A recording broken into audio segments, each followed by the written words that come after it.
1916.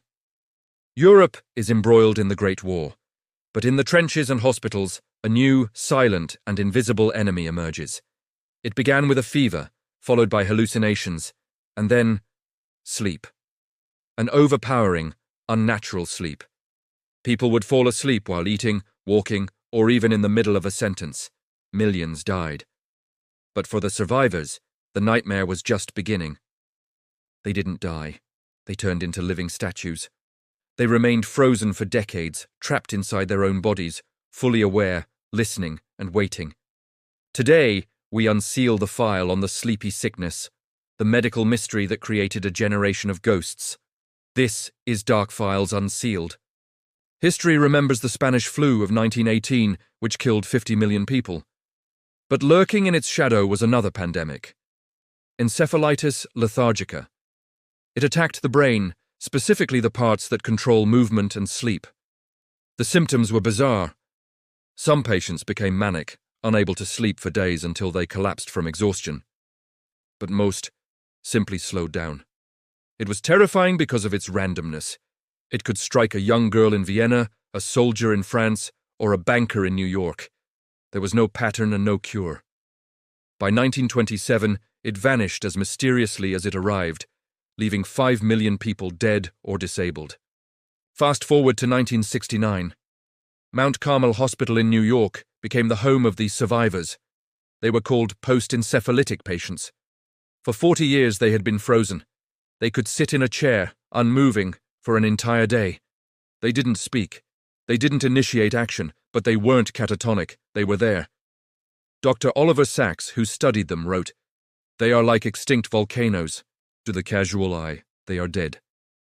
But inside there is magma, there is life trapped under a crust of illness." They had a strange condition called kinesia paradoxa. If you threw a ball at them, they would catch it. If music played, they might tap a foot. But the moment the stimulus stopped, they turned back to stone. Imagine the horror. To be 20 years old, fall asleep, and wake up trapped in a prison of flesh, watching the world age without you for half a century.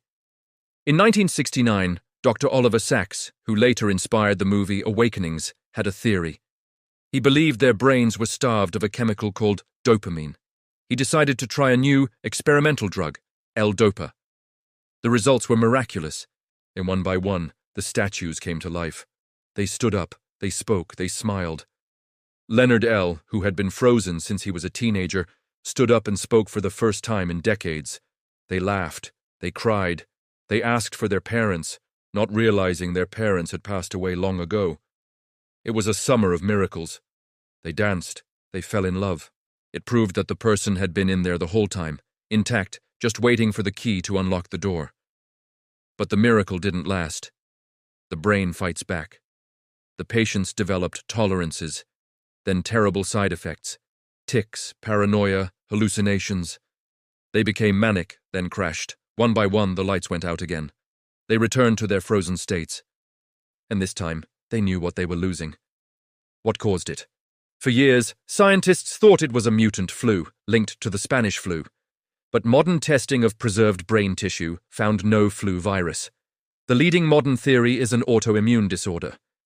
A rare bacteria, Streptococcus, may have triggered the body's immune system to attack its own brain, specifically a region called the basal ganglia. The scariest part? We still don't know for sure. File 42 is closed. Encephalitis Lethargica disappeared in 1927. But isolated cases still pop up today. It is a sleeping dragon. The story of the living statues is a tragedy of the human condition. It reminds us how fragile our connection to the world is. We are all just a few neurotransmitters away from silence. The file is closed, but the sleepers are waiting. Thanks for watching Dark Files Unsealed. Don't forget to subscribe for more deep dives into the unknown.